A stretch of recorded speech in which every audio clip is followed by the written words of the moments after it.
As you just saw, the Washington Wizards beat the Charlotte Hornets without the services of John Wall. He is out the rest of the season. The Wizards announced that during the game. He'll have left heel surgery, expected to miss 6 to 8 months. Wall averaging 21 points, 9 assists a game, just under those numbers actually. Played 32 games this season after playing just 41 games last season. Chris Miles, David Griffin, Brendan Hayward here with you. Griff, if you're the Wizards, and now you're looking forward, you have yourself a situation considering Wall's season has been cut short the last 2 years in a row. Well, I mean, in the NBA, and Brendan, you know this very well, adversity is a given. It's an absolute lock. You will face it. And the decisions you make and the way you choose to deal with it is optional. And what I think you saw Washington do tonight is rise up in the face of great adversity and let this injury spate that they've had. Several players, you heard them talk about it earlier, John Wall, Markieff Morris, Dwight Howard, Otto Porter, all out. And they still decided that they cared enough to rise up and compete. And that's what you have to do. And there's a very decent likelihood that this injury to John Wall galvanizes this group. And we'll see the best basketball they've played if they can get a healthy Otto Porter and a healthy Markieff Morris. And I think that's what they're counting on right now. I'm looking at this team, looking at the stats. Oh, boy. Color him skeptical is what this means. No. 35 assists tonight. 35 assists. Are we getting back to the everybody eats thing? Is that where you're going with this, Brendan? I didn't say that. somewhere out there, maybe in L.A., maybe Marcin Gortat wants to tweet that tonight. I didn't say that. I see 35 assists. 9 from Ariza, 7 from Green, 3 from Bryant, 5 from Beal. 24 points for Ariza, 13 for Green, 21 for Bryant, 19 for Beal, 20 for Satoransky.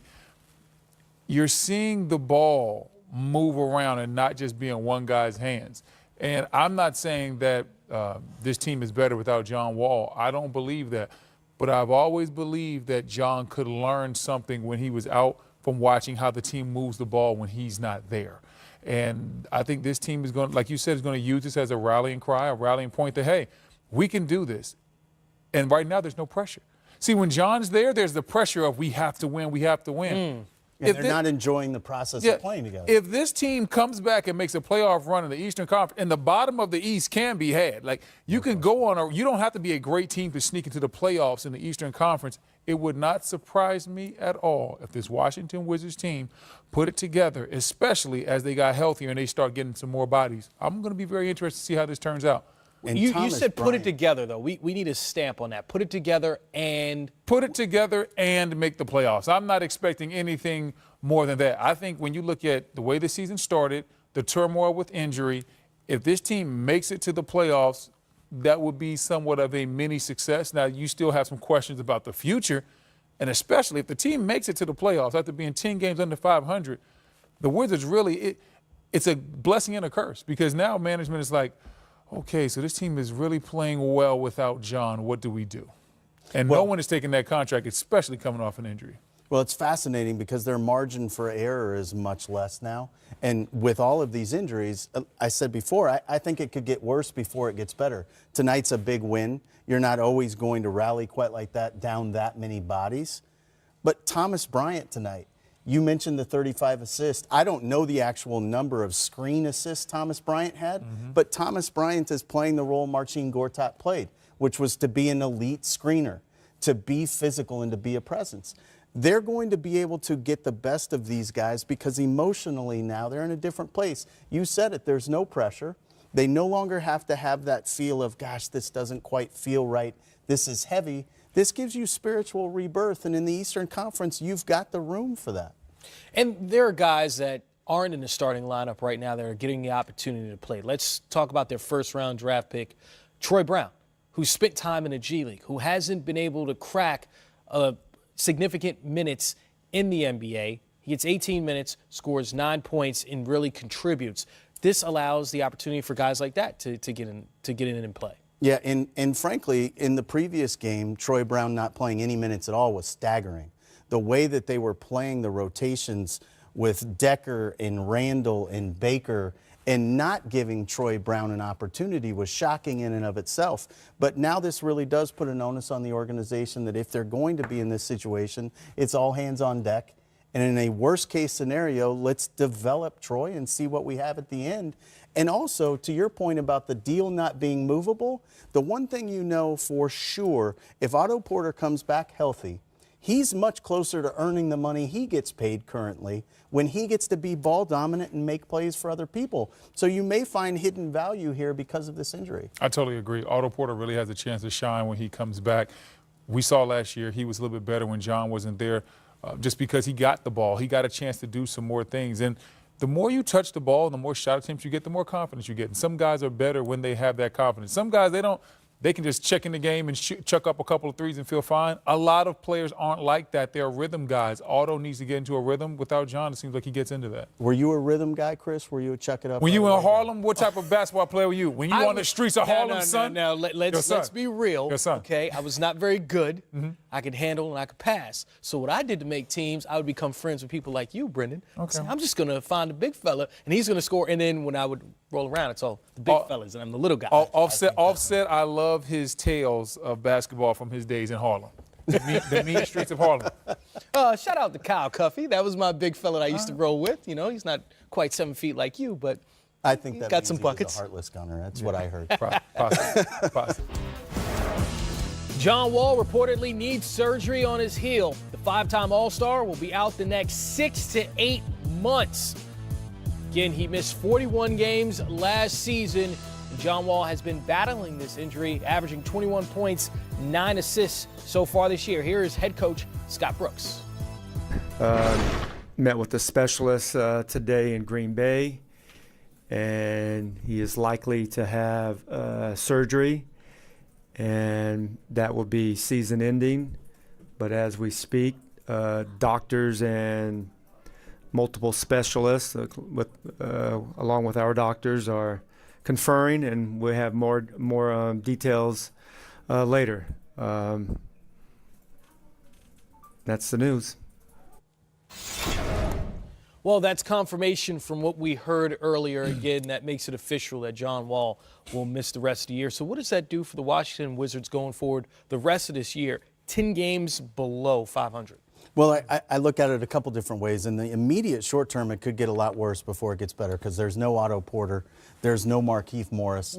They're incredibly shorthanded. What it does do, though, is it puts an onus on Scott Brooks to start to play Troy Brown. Troy had 9 points in his first 11 minutes tonight.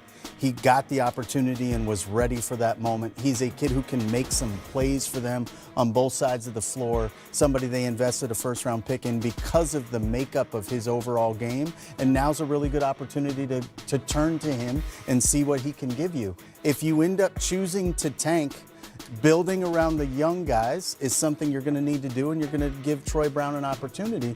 But I think what this team will do is wait for Otto Porter and Markieff Morris to get healthy and hope that they can resemble the version of themselves that went 15-12 in John's absence last year. I'm not really sure where they go from that because this team is a little bit different than they were last year. Like you obviously said, you have some guys that are hurt right now. They're going to need them to step up. I'm not sure how the team is going to respond. They did respond well last year, but this is a different ball club. Otto Porter's not healthy. Kelly Oubre is no longer around. We'll see how it pans out, but this looks like it's going to be a very disappointing season for everybody in D.C., the Washington Wizards as a whole, their fan base. I just think this is going to be a disappointing season. They had high hopes coming into the year, and it seems like the Wizards always have high hopes because this backcourt is so talented, but for some reason or another, whether it's poor play, whether it's injuries, whether it's lack of focus, this team just doesn't come together, and I'm not sure where they go from here. Well, in that graphic that we just had up, you see that they're actually better when John doesn't play on the defensive side of the ball. That's completely counterintuitive when you look at the physical gifts John has. And they've never really put it together as a defensive team. It's never really been their identity. And they had the pieces this year coming into the season that I thought that would be what they became.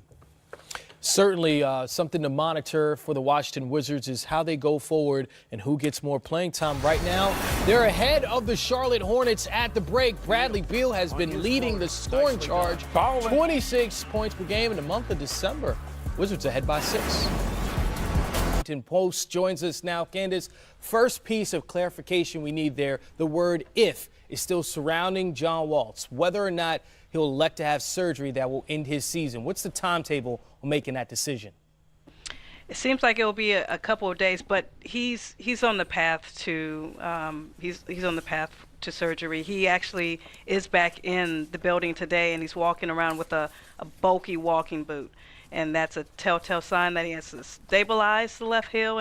And as Scott Brooks said at his pregame availability, he kept saying it is likely to happen. So it's the end of the 2018-2019 season for John Wall, it appears to be. Candace, there were stretches last year where this Wizards team, in John's absence, played some of their best ball of the season, but that requires that Otto Porter be healthy as well. Where is he in his return to play, and what does it look like for that Wizards team if John does miss extended time? There's a lot of pain surrounding this season, and Otto Porter's about to miss his 10th game of the season. He hasn't had a stretch this long of missed games since his rookie season. He's dealing with a muscle strain in his quadriceps, and although it seems like he's cleared to play, the Wizards want to have a practice with him before throwing him back out on the court because it has been so long. But yeah, there were some things that worked last year, especially early on with Thomas Satoransky at the point, because more guys had to step up. By the end of that 8 weeks, because remember John Wall missed 8 weeks with the left knee debridement last season. By the end of that 8 weeks, they were slowing down.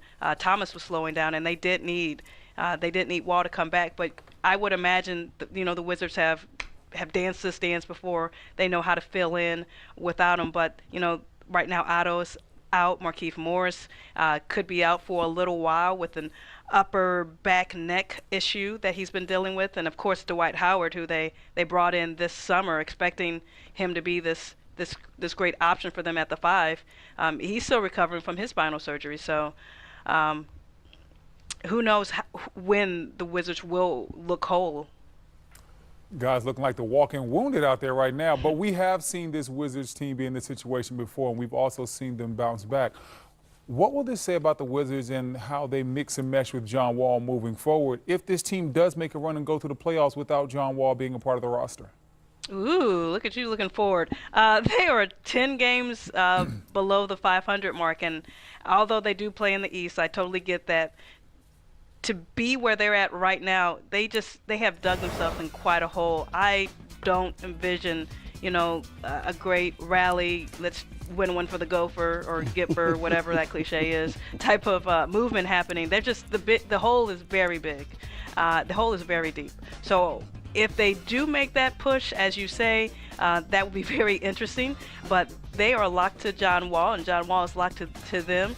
Especially considering next year when that Supermax contract comes back. So no matter what happens this year, playoffs or not, John Wall will be back, and he'll be here for the long term into his 30s. So something will have to be figured out between now and then. Well, Brad's been carrying a load in December, playing almost 40 minutes a night, averaging 26, 6, and 6. Has there been any discussion as far as Scott Brooks saying, like, we have to lighten the load on Brad before we have an issue with him?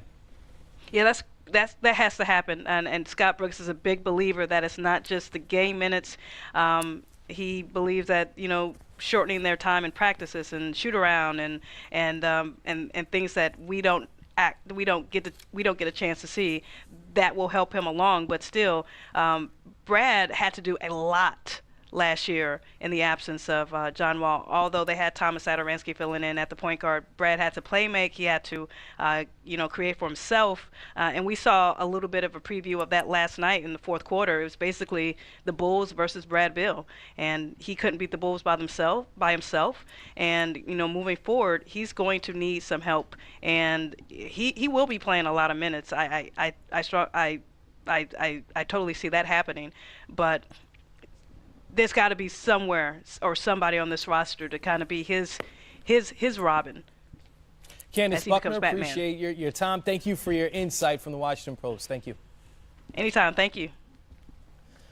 All right, Griff, let's start with you, because if you're a GM like Ernie Grunfeld, there's a lot that you have to handle with this team and trying to figure out where you're going. So let's start with John Wall. Next year, that Supermax kicks in. 4 years, $170 million. This will be the second season in which his year comes to an end early. How much of his albatross is that on this roster now? seeing what John has been through the last 2 years? Well, it's worse of an albatross if you don't have him take care of it now and if you don't get in front of it.